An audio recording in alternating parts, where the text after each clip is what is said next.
Okay, I don't know how this affects people, but I've just started on another device and wondering whether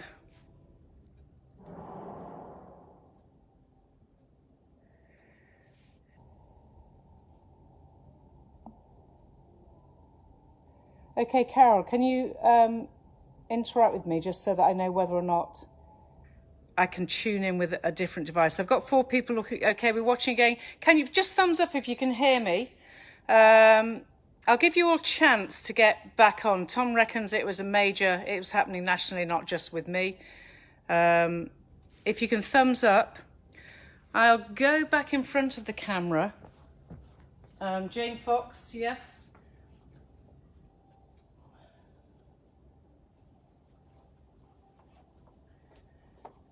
Okay, so we're back in theory. Ken, yeah, okay, give people the chance to get back. For those that, I think everyone lost connection, you had to because I froze completely. I've had to get a different device. So Tom, is this working now? Are we all able to see each other? Well, no, are you able to see me is really the important thing. For those that didn't lose connection, I certainly did because I have 2 screens of one, they both froze. We're going to take the squat into a wide squat. Obviously I'm keeping eagle eye on the screens, not wanting to see my body freeze again. It's freezing anyway. I don't want it to freeze in the ether.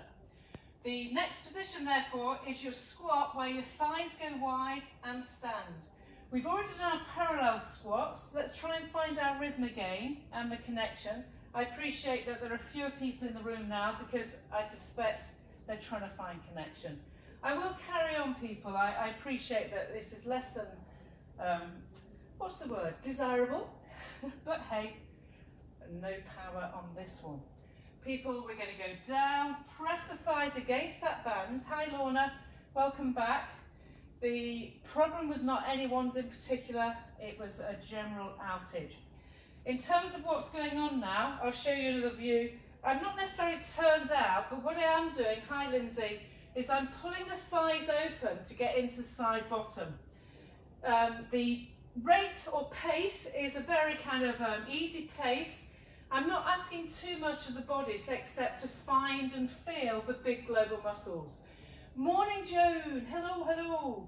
We find those big muscles, we use the thigh against the band, and your range of motion here is dependent on your hip mobility. So someone like Tom Brennan, you would have much more narrow, and that's fine. Actually, Joan too. Anyone whose hips feel as though they're showing their age, you actually keep a more narrow position, although it's wider than parallel. You're asking the pelvic-hip relationship to stay as open as you can. Hi, Mena.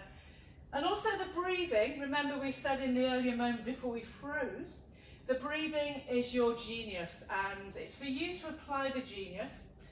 And the genius is that the breath trunk connects you, and therefore rather than just getting a big leg workout, you're getting a trunk stability workout.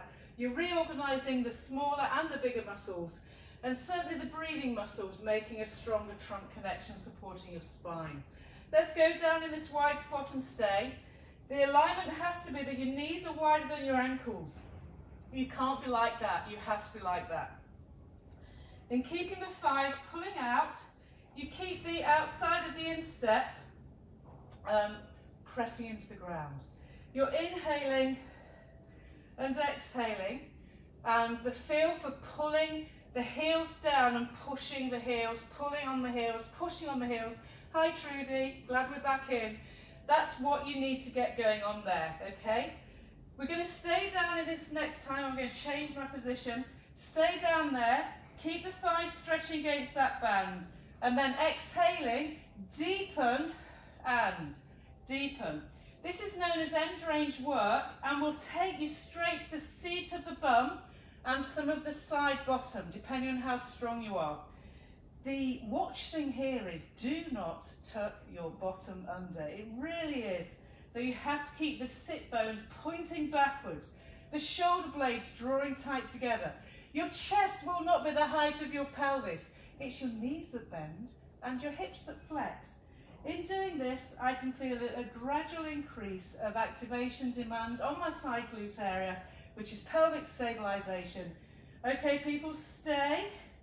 Put the hands on the thighs as we did in the normal squat. Breathe the rib cage into a bend in half, as it were, not the lower back. And then slide the posture down. Breathe. Exhale, push the legs straighter and bend, pressing the heels into the ground, leaving your head hanging, and getting a sense that both sit bones reach up, staying level left to right. Okay, people, take the legs to bend, put your hands on your thighs, exhale to pelvic tilt to roll the spine back up, and you find yourself in the upwards position. Our next position sequence is going to be standing at the bottom end of your mat. You will roll down. I can take the glass off now. You will do a squat. Let's all do the squat. Breathe in. Get the symmetry. Exhale, pull the chin to the throat and you go back to that roll down action, rolling over the rib cage. Take the hands down, breathe. If you can walk all the way to plank, do so. If you can't, just pull your knees down. Huge breath in, whether it's plank or all fours. Then breath out, push your sit bones up, bend your knees simultaneously and walk yourself back. Keep the heels down, let your head hang.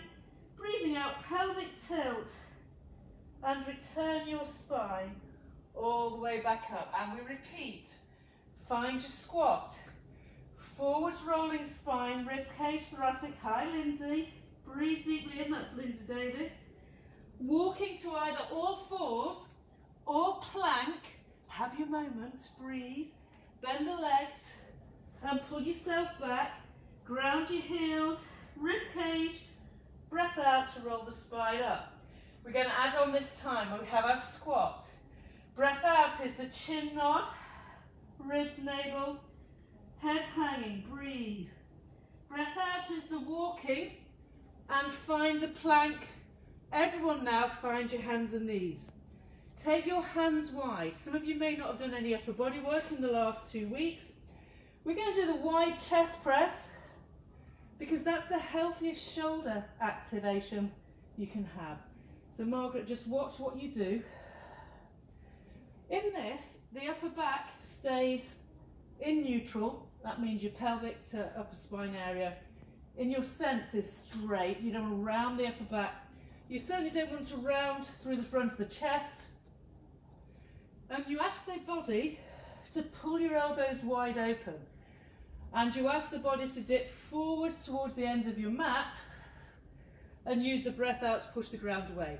This is shoulder rehab in reality, and you have to find just the right position. You don't want to be drifting to the left or right. You do want to center the posture so that down you go and up you go.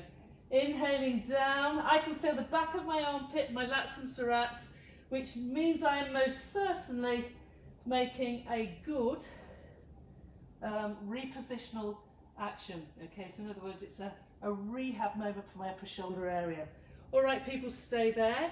Tuck your toes under your feet, bring your hands back to your knees, push backwards, keep your legs bent, spread your toes, find your heels, and then breathing out, pelvic tilt, and you'll find yourself up into the standing position.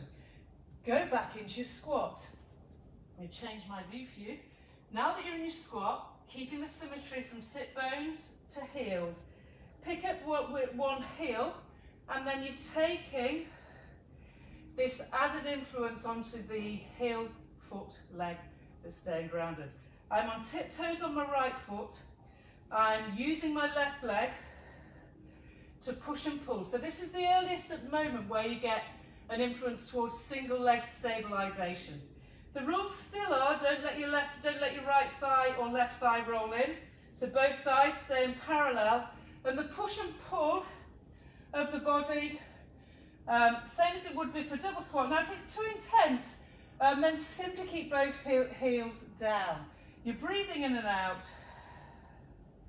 Your core connect. And we're going to put that heel down, breathe, make sure there's a symmetrical connection, and then take the other foot to tiptoes, and away you go. Remember, you sit into your right heel, it's the knee that bends. Again, I'll refer back to seeing you in the studio recently. A lot of people don't move their knee. You end up moving just your hip. Make your leg bend down, bend down, bend down. Breathe, bend. All right, 4 more. I know my pelvis is level. I haven't dropped my chest like this. I've kept my chest up. I've got that zigzag diagonal relationship to my joints. And then place that heel down. Stay there then, both heels down. We need you to go away from this moment, know where your bottom is again. You've been sat on it for 2 weeks. Know where your side thighs are. There should be nothing across the knicker line. Okay, just feeling this, breathe, breathe, breathe. Stay still, breath in. Breathe out, pelvic tilt. Feel your lower back lengthen and stretch beautifully as you reorganise back to neutral. Standing. We're going to go to star shape. This is the final bit of what was a disjointed workout. So you go squat, squat for 4, and then you're going to push and go 1 for 4, 2, 3, 4, and you're going to go 4 squats, 3, 2, 1, and then push.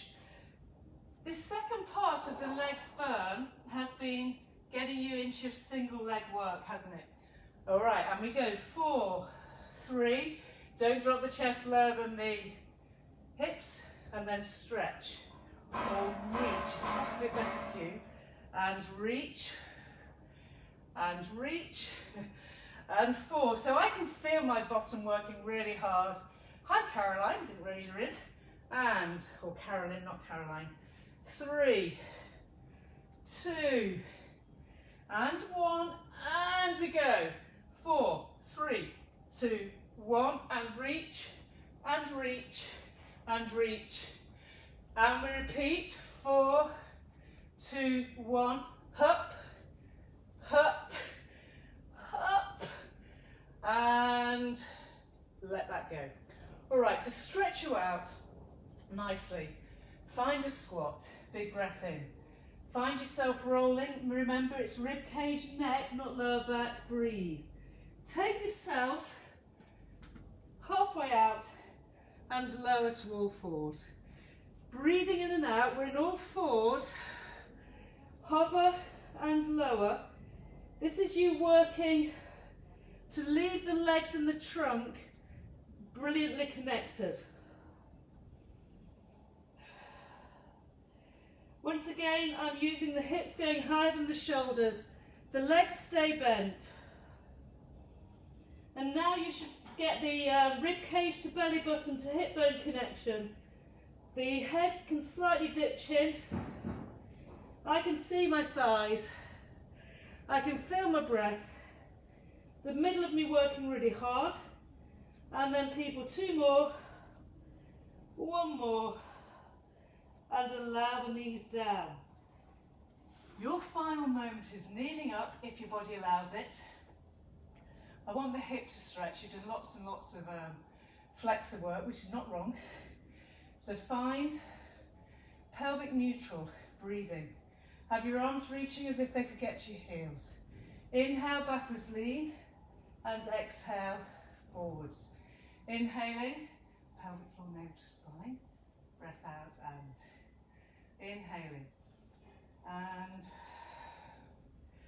breathing in and breathing out. You get the long line of the fascia and the muscle fibres. The hip that's been sat in flexion for more than it would have been were it not the kind of Christmas holidays is now being asked to lengthen. The obliques are switching on, that's the front of you, and the lumbar spine supported by this frontal switch on. You're going to do me 2 more, breathing, and 1 more, breathing, and take yourself to your hands and into your shell. Just in case any of you found you got your lower back active in any of that, if you finish in the equivalent of child's pose, if your knees hate the deep bend, simply put your forehead on your hands. What we're looking for is a position that's supported. Now I'm going to move on from here. You stay, while I finish off, you stay in your little child pose moment, because that workout should have enlivened you, woken you up, and made everything feel possible. Hi Carrie, great to see you in the room too. All I can say is, give us 5 minutes and I'll be back with the Pilates content for 20 minutes, and here's hoping we don't lose that connection. Whichever way, we'll make sure the video is online. However, I don't know, it might be a bit of a jigsaw. Don't really understand is the truth. Bye for now, see you soon.